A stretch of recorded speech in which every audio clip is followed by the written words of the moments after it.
Okay, karibu katika video namba 2, namna gani ambavyo tunaweza tukaondoa kumbukumbu mbaya kuhusiana na tendo la ndoa lililopita, aidha iwe kwa mwanamke ama kwa mwanaume, na kuweza kumsaidia mwanaume huyu aweze kufurahia tendo la ndoa kwa mara nyingine, aweze kurudisha performance yake ya tendo la ndoa ya hali ya juu.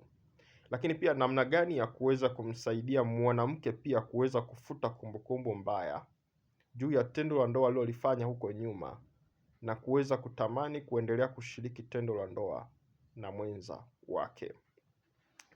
So hapa nimeongelea kwamba katika matibabu ya kuweza kuwasaidia wanandoa wenye hii changamoto, tunasaidia both sides, hatusaidii upande mmoja.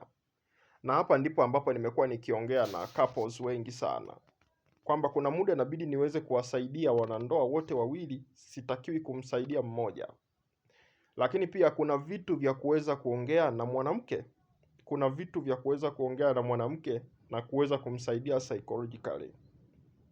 Kuna tips namna gani ambavyo nitakuelekeza wewe mwanamke nini ufanye kwa mume wako. Sasa hali hii inaweza ikawa ni ngumu kwa wale ambao sio wanandoa kidogo. Sasa hii itagusa zaidi kwa wale wanandoa, lakini pia kwa wale wachumba ambao mmeishi kwa muda mrefu na unaona kabisa uko tayari kuweza kumpa ushirikiano mume wako katika situation kama hii. Pia na wewe pia tunaweza tukakusaidia na mkarudi kufurahia tendo la ndoa kama ilivyokuwa hapo nyuma. Kwa hiyo basi, tunachokifanya ni kwamba tunaposaidia wanandoa wote wawili, kuna faida kubwa sana.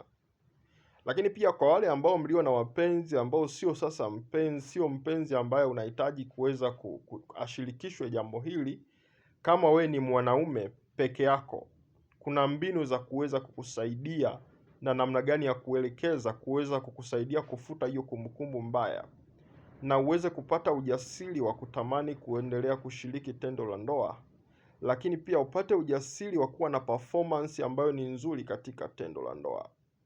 Kwa hiyo kumbukumbu mbaya ambayo uliokuwa nayo namna ambavyo ulivyoshiriki mara ya mwisho ndio ambayo inayokutesa mpaka sasa hivi unashindwa kuweza kufurahia tendo, unaogopa kushiriki tendo la ndoa kwa mara nyingine.